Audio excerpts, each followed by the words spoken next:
உலகெங்கிலும் வாழும் spiritual tax Tamil நேயர்களுக்கு அன்பு வணக்கம். நான் ஜோதிடர் குரு வரதராஜ பெருமாள். நம்ம இந்த காணொலியில் வந்து நவம்பர் மாத பலன்கள் பார்க்க போகிறோம். இந்த நவம்பர் மாதம் வந்து பார்த்திங்கன்னா மிக அற்புதமான நல்ல பலன்களை கொடுக்கறதுக்கு ரெடியாக இருக்குது. தைரியமாக நீங்கள் வந்து உங்களோட கடந்த கால சங்கடங்களை விட்டு நிம்மதியாக சந்தோஷமாக இருக்கலான்றதை நான் முதவே சொல்லிக்கிறேன். காரணம் என்னென்னா, நவம்பர் அது பாதிக்கு பிறகு 16ஆம் தேதிக்கு பிறகு வந்து பார்த்திங்கன்னா நிறைய மாற்றங்கள், கிரக நிலைகளில் நிறைய மாற்றங்கள் நடக்க இருக்குது. ஸோ அதை பற்றிலாம் விவரமாக சொல்கிறேன். இந்த ஒவ்வொரு கிரக மாற்றங்களும் அந்த 16ஆம் தேதிக்கு, நவம்பர் 16ஆம் தேதிக்கு மேலே ஒவ்வொரு ராசிக்காரர்களுக்கும் என்ன மாதிரியான நல்ல பலன்களை கொடுக்க போகுது, என்னென்ன விஷயத்தில் நீங்கள் வந்து உங்களோட சங்கடங்கள் தீரப்போகுது அப்படின்ற பற்றிலாம் நம்ம டீட்டெயிலாக பார்க்க போகிறோம்.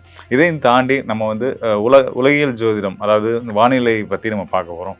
நம்ம தமிழ்நாட்டை பொறுத்த வரைக்கும் ஆண்டோட இறுதி மாதங்களில் வந்து பொதுவாக மழைப்பொழிவு நல்லாவே இருக்கும். ஸோ அதெல்லாம் வந்து எந்த வகையில் இருக்கும், எந்த அளவில் இருக்கும், எந்தெந்த மாவட்டங்களில் அதிகமான மழைப்பொழிவு இருக்கும், இதை பற்றிலாம் கூட நம்ம விவரமாக பார்க்க போகிறோம். தொடர்ந்து காணொலியை பாருங்கள், நிச்சயமாக உங்களுக்கு பயனுள்ளதாக இருக்கும்.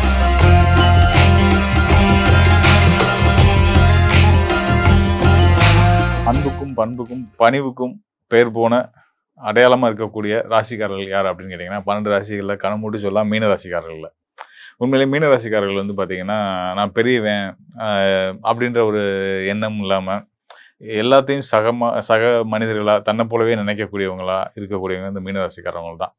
வயசில் பெரியவங்க சின்னவங்க அந்த பாகுபாடெல்லாம், ஏழை பணக்காரன் இந்த மாதிரி பாகுபாடெல்லாம் பார்க்காம எல்லாத்தையும் ஒரே மாதிரி பார்க்கக்கூடிய ஒரு மனப்பக்குவம் பெற்றவர்கள். அதே நேரத்தில் தெய்வ பலம், ஆச்சாரம், ஒரு நம்மளுடைய கலாச்சாரம், பண்பாடு இதிலெல்லாம் மிகப்பெரிய பற்று கொண்டவங்களாக இருக்கக்கூடியவங்க வந்து மீனராசிக்காரர்கள். அதுக்காக வந்து நம்மளுடைய கலாச்சாரம், பண்பாடு, நமக்குன்னு ஒரு பிரின்சிபலோடு வாழ்ந்துட்டுருக்கோம். இதை வந்து இது வந்து மற்றவங்கள காயப்படுத்தும் அப்படின்னா, அதுக்காக வந்து மற்றவங்கள காயப்படுத்துகிற மனிதர்களாக என்றைக்குமே இருக்க மாட்டாங்க.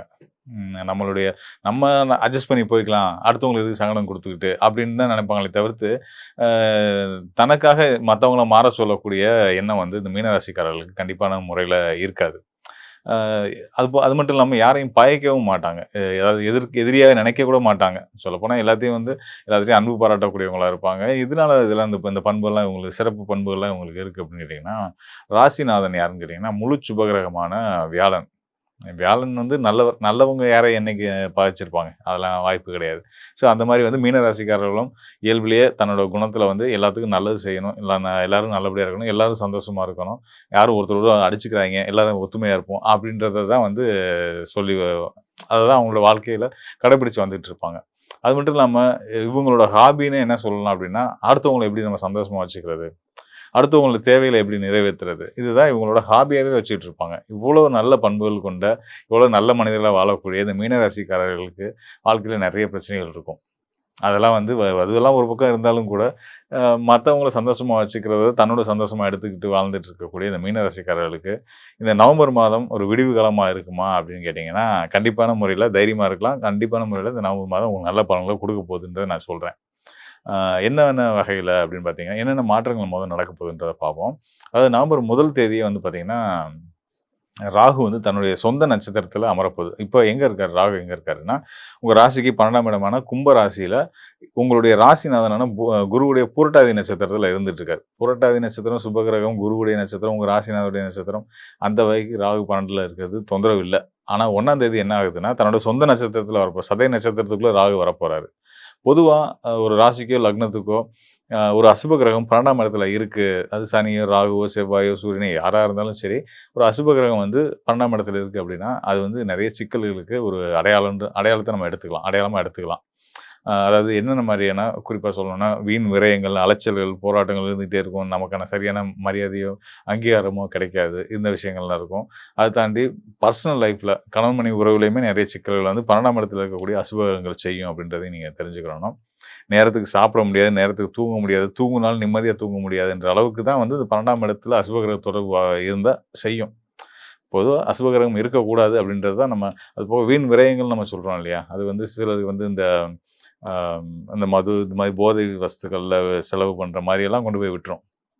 ஸோ அதெல்லாம் வந்து ஜென்ம ஜாதகத்தில் இருந்துருச்சு அப்படின்னா அதுலேருந்து மீண்டு வரதே ரொம்ப கஷ்டம். அந்த அளவுக்கு வந்து அந்த 12ஆம் இடத்து அசுபகிரகங்கள் வேலையை நம்ம வாழ்க்கையில் வந்து பல சிக்கல்களை ஏற்படுத்தும். அந்த நிலையில இப்போ தற்காலமா உங்களுக்கு வந்து ராகு வந்து 12ஆம் இடத்துல இருந்துட்டு இருக்காரு. ராசிக்கு 12ஆம் இடத்துல இருக்காரு. இப்ப இதெல்லாம் அவர் செய்ய போறாரா? என் வாழ்க்கையில இவ்வளோ சிக்கல ஏற்படுத்த போறாரா? அப்படின்னா கிடையாது. எதுனால இவ்வளோ தூரம் இப்படி சொன்னீங்க? இந்த பலன அசுப பலன செய்யணும்னு தான் சொன்னீங்க. ஆனா எனக்கு செய்யாதுன்னு சொல்றீங்களே, என்ன காரணம்? அப்படின்னு மீனராசிக்காரர்கள் கேட்குறீங்க. எதனால செய்யாது அப்படின்றத நான் சொல்லிடுறேன். உங்க ராசி அதாவது சுபகிரக தொடர்பு அந்த 12ஆம் இடத்துல இருக்கக்கூடிய அசுப கிரகங்களுக்கு கிடைச்சிருச்சு அப்படின்னா செய்ய மாட்டாங்க. ஆ இப்போ வந்து என்ன அப்படி ஒரு தொடர்பு வந்து அந்த 12ஆம் இடத்துல இருக்கக்கூடிய ராகு கிடைக்க போகுது அப்படின்னா, சுக்கிரன் அதாவது உங்க ராசிக்கு ராசிநாதனுக்கு ம முரண்படக்கூடிய ஒரு பகைன்னு சொல்ல மாட்டேன். குருவும் அ இங்க சுக்கிரனும் 2 பேருமே குரு தான். இவர் எப்படி உங்க ராசிநாதன் வியாழன் வந்து தேவகுருன்னு சொல்றோமோ, அதுபோல சுக்கிரனை வந்து அசுரர்களுக்கு குருவா சொல்லுவோம். எப்படினாலும் 2 பேருமே குரு தான். அப்ப அந்த ஒரு உயர்ந்த ஸ்தானத்துல இருக்கவங்களுடைய பகை அப்படின்றது ஒரு சரியான ஒரு விஷயத்துக்கான ஒரு முரண்பாடுகளா தான் இருக்குமே தவிர்த்து, அ உள் உள்பகையா அவன தீர்த்து கட்டணுன்ற அளவுக்கான ஒரு ஒரு சின்ன பிள்ளைங்கத்தனமான ஒரு பகையாலாம் இருக்காது. ஸோ அந்த அளவுக்கு ஒரு மரியாதையான ஒரு ஃபைட்டு தான் 2 பேத்துக்குமே இருக்குமே தவிர்த்து, பெரிய லெவல்ல இருக்காது. ஸோ அந்த வகையில வந்து உங்களுக்கு சுக்கிரனோட நிலை ரொம்ப முக்கியம், மீன ராசிக்காரர்களுக்கு. எல்லா ராசிக்காரர்களுக்கும் சுக்கிரனும், வியாழனும் 2 சுபகிரகங்களும் நல்ல நிலையில இருக்கணுன்றது ரொம்ப முக்கியமான ஒரு விஷயம் தான். இதுல இந்த நேரத்துல வந்து பார்த்தீங்கன்னா, உங்கள காக்கக்கூடியது உங்க ராசிநாதனையும் தாண்டி சுக்கிரன் வந்து மிகப்பெரிய ரோல் எடுக்கிறாரு உங்களுக்காக. எப்படின்னா, நவம்பர் 3ஆம் தேதி 1ஆம் தேதி ராகு தன்னுடைய சொந்த நட்சத்திரத்துக்கு வந்து அசுப விரயங்கள, சங்கடங்கள ஏற்படுத்தினாலும், 1, 2 நாள்லயே பார்த்தீங்கன்னா, சுக்கிரன் வந்து 3ஆம் தேதி வந்து ராசிக்கு 8ஆம் இடமான தன்னோட சொந்த வீட்ல வந்து சுக்கிரன் வந்து அமரப் போறாரு.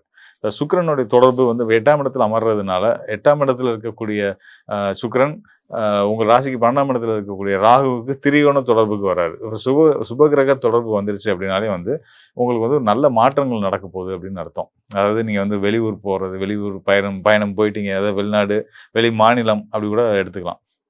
இதுக்கான சூழல்கள் ஏற்படலாம். இல்ல வீட்ல இருந்துட்டு இருக்க வீடு இடமாற்றம் ஆகுறது, ஊர் மாற்றம் ஆகுறது, இப்படி பல விதமான மாற்றங்களுக்கும், தொழில் சார்ந்த மாற்றங்கள குடுத்து, உங்களுக்கு வந்து வாழ்க்கையில ஒரு மகிழ்ச்சியும், சந்தோஷத்தையும் இந்த 12ஆம் இடத்துக்கு சுபகிரகமான சுக்கிரனுடைய தொடர்பு கிடைக்கிறனால, சுப விரயங்களுமே உங்களுக்கு ஏற்படும். சுப விரயம் ஏற்படணும் அப்படின்னா, நம்ம கையில பொருளாதாரம் இருக்கணும். அப்போ உங்களுக்கு பொருளாதாரத்த குடுத்து, சுப விரயங்கள உங்கள செய்ய வைக்கும் அப்படின்றது தான் இந்த காலகட்டத்தோட நிலையில இருந்துட்டு இருக்கு. அதுபோக உங்களுடைய ராசிநாதன் குரு அ அதிசார நிலையில இருந்து அவர் வந்து பார்த்தீங்கன்னா, இப்ப கடக ராசியில உச்ச வீட்ல இருந்துட்டு இருக்காரு. ஒரு நல்ல விஷயம். கடக ராசியில இருக்கக்கூடிய குருவுடைய பார்வை உங்க ராசிக்கும், உங்களுடைய ராசியோட பாக்கியஸ்தானமான 9ஆம் இடத்துக்கும் கிடைக்கப் போகுது. 9ஆம் இடத்துல உங்க பாக்கியஸ்தானாதிபதி செவ்வாய் ஏற்கனவே இருந்துட்டு இருக்காரு.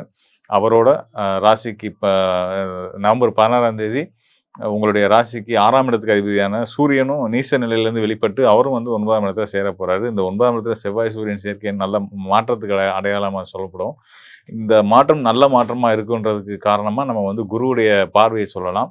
அது மட்டும் இல்லாம ராசிக்கு உங்களுடைய ராசிநாதன் குரு 18ஆம் தேதி நவம்பர் 18ஆம் தேதி அதிசார நிலையிலிருந்து வக்ர நிலைக்கு போறாரு. அப்படின்னா, அதிசாரத்துல அது வரவேண்டிய காலத்துக்கு முன்னதாவே வந்த ராசியிலிருந்து திரும்ப தன்னுடைய இருக்க வேண்டிய ராசிக்கு, மிதுன ராசிக்கு ரிவர்ஸ்ல வரப்போறாரு. ஸோ இது வந்து ஒரு குரு வக்ரம் அடைகிறதுன்றது ஒரு நல்ல விஷயம் தான். அதிசாரமும் நல்ல பலன் தான் குடுக்கும். வக்ரத்துல இருந்தாலும் நல்ல பலன் தான் குடுக்கும். வக்ரத்துல இருக்கும்போது ஒரு அந்த கிரகம் என்ன செய்யும் அப்படின்னா, ஒரு கிரகம் வக்ர நிலை அடையும்போது தான் குடுக்கக்கூடிய ஆதிபத்திய பலன வலுவா குடுக்கும். குருவுடைய ஆதிபத்திய பலன்கள் என்ன? தனக்காரகன், புத்திர பாக்கியங்கள குடுக்கக்கூடியவர், பண்புகள மேம்படுத்தி குடுக்கக்கூடியவர் குரு பகவான். ஸோ இதெல்லாம் வந்து உங்களுக்கு இன்னும் சிறப்பாவே மேம்பட்டு உங்க வாழ்க்கையில நீங்க நல்ல மதிப்பும், செல்வாக்கோடையும் இருக்க போறீங்க.